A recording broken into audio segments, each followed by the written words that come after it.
গাছপালাগুলোর কারণে বেশি সুন্দর লাগছে। ঠিক তখনই সেখানে একটা ছোট্ট বাচ্চা মেয়ে আসে। আমাকে একটু সাহায্য করবেন, আমার ভীষণ খিদে পেয়েছে। এ কি, তুমি একা একা ঘুরছো কেন? তোমার বাবা মা কোথায়?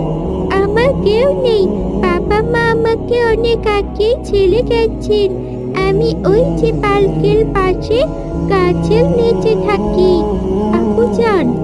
এরপর আয়শা ইব্রাহিম সাহেবের কানে কানে কিছু কথা বলে। মা, তুমি তো আমার মেয়ের বয়সী, তুমি আমার বাড়িতে থাকবে আজ থেকে। তুমি আমার মেয়ে হয়েই থেকো, ওর সাথে মাদ্রাসায় যাবে।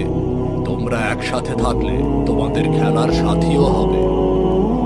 কিন্তু আঙ্কেল, আমি তো পথ শিশু।